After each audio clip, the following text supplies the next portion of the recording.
Come in. Hi, Tara. Nice to see you again. Hi. Have a seat. How you doing today? Good. How are you? I'm pretty good. So this meeting is going to be mostly about prioritizing. We're going to see what we can do for you. Also, I want to have you sign a paper about confidentiality and things like that. We'll go into that later, though. Okay. Okay. So starting off, what do you consider to be some strengths of yours? I'm a hard worker, and I'm a loyal friend. Hard worker and loyal friend. Good. Those are good strengths. Any weaknesses?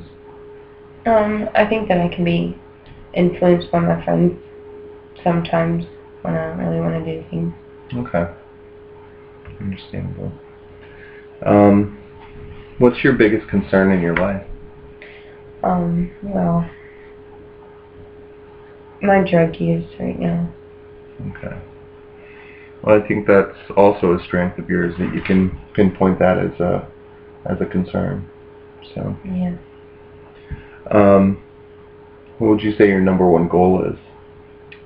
Well, right now, since I'm just staying at friends' houses, I really want to get my own place. So that would probably be my number one goal right now. Okay.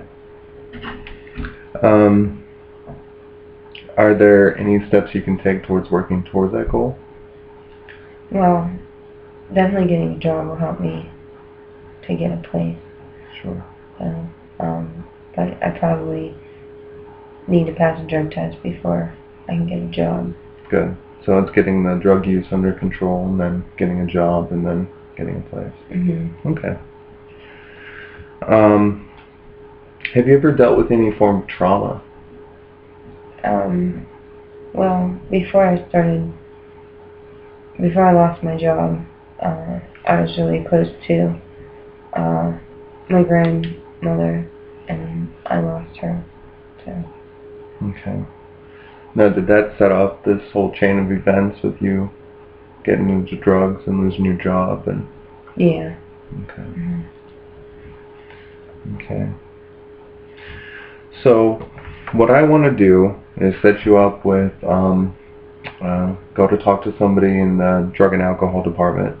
They're going to evaluate you, determine your level of treatment, if you need inpatient, or if you can go to some kind of outpatient rehabilitation for drug and alcohol. Okay. Now, anything pertaining to the drugs and alcohol? Was there anything else? I know you said you smoked weed and did coke every once in a while. Was there anything else? No. No. You ever had a problem with drinking? Not before. I mean, I drink a lot more now than I used to, but. Okay. Okay, so after that, I feel like once you have a little bit of clean time, drugs aren't taking over your life and everything, we can send you to someone for grief counseling. I think that's going to be another step in this process. Sounds like the death of your grandmother kind of led to these other things. So, you want to tell me more about that? I don't know. She was just always around when I was growing up, so we were really close. Okay. Yeah, it's really hard when we lose people who are close to us. Definitely. Okay. So what I'm going to do now is have you sign this. This is a confidentiality statement. It's saying that anything that we talk about in any of our sessions, I can't tell anybody without a release from you. And at some point, I might want to talk with your therapist for your counseling, drug and alcohol counseling, or anybody else in that program department. But you're going to be in the know with who I'm talking to, okay? Okay. I'm going to sign that.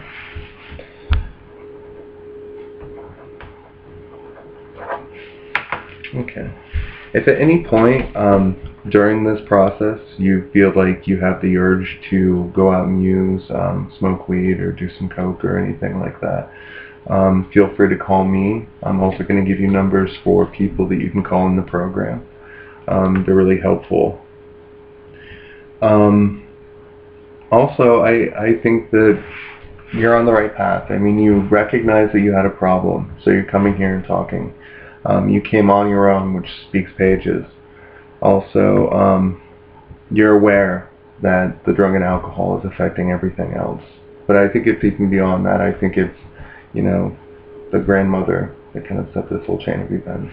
So, are there any other questions regarding treatment or? How long is treatment?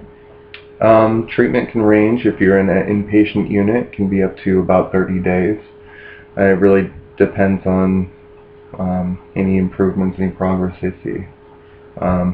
Outpatient treatment is usually 6 weeks, again, depending on your progress and if you can stay clean during that time. Okay? So, what are your feelings towards this? Do you feel like this is a step in the right direction, that we're making progress? Yeah. Yeah? Okay. You can kind of see that big goal coming closer. Okay. Okay. Well, it was nice talking to you again, and I want to set up an appointment for 2 weeks from now on that Wednesday, okay? Okay. Okay. Thank you. Thank you. Okay, so the focus of this interview was mostly to prioritize. She has a couple of things going on, and I think it's all stemming from the loss of the grandmother, spiraled down into the drug use, the loss of the job, getting kicked out of her mother's house. So getting the drug use under control is the #1 priority. From that, we can get her mental health under control, sending her to grief counseling, something like that. And then we formalize the contract. Some of the skills that I used in this session were maintaining eye contact, empathizing, repeating questions. Also, for the next interview, I think this will help with that step. Okay, thank you.